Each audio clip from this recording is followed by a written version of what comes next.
طيب يا حلوين، بنشوف الماكينة الجديدة اللي موجودة على جي ام سي وموجودة على شيفروليه، ما شاء الله تبارك الله 4 سلندل تيربو 328 حصان. شوفوا هذه الماكينة قدامكم 4 سلندل، تمام. طبعا تيربو شباب، هذا التيربو هنا شايفينه، تمام.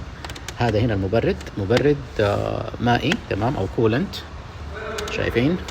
وعندكم هنا الكمبيوتر، شايفين الكمبيوتر، كمبيوتر الماكينة، وهذا سلاك الكمبيوتر، وهذا طرمبة البنزين الدايركت انجكشن عشان تكون مطابقة لمواصفات المقاييس حق الإيميشنز الجديدة، تمام. يعني هاي بريشر، تمام. 328 حصان، شايفين يا شباب.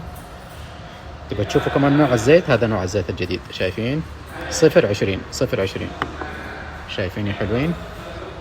التيربو ما شاء الله تبارك الله وحش، التيربو كبير. ليش التيربو كبير؟ لأنك أنت على 4 سلندر جايب 328 حصان، شايفين.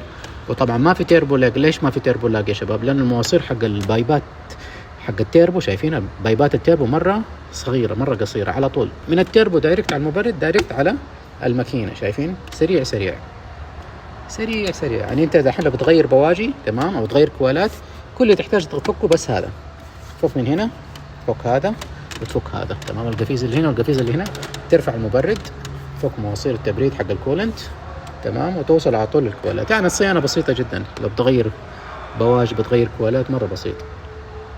وزي ما انتم شايفين ما شاء الله تبارك الله، نوع الزيت كم؟ 0.20، بمعنى انه الكليرنسز داخل الماكينة مرة ضيقة، تمام. لما يكون الزيت كده مرة خفيف، الكليرنسز داخل الماكينة ما شاء الله تبارك الله تعطيك هاي مايليج، يعني ممكن تعطيك 200 300 ألف مايلز. عارفين الفكرة يا شباب؟ موضوع مرة بسيط، حبينا نشرحه قدامكم. هذا الكمبيوتر ب3 أفياش، تمام. حاب تبرمج الكمبيوتر بعد ما يخلص الضمان، ممكن تحصل على كمان 50 حصان زيادة أو 70 حصان زيادة، مو أكيد، لكن 50 حصان زيادة أكيد ما فيها كلام. 50 حصان زيادة ما فيها أي كلام، لأنها حتكون بسيطة. عموما التيربو كبير يا شباب. كيف عرفت إنه كبير؟ شوفوا ما شاء الله شكله وحش، شايفين قديش كبره؟ كبير.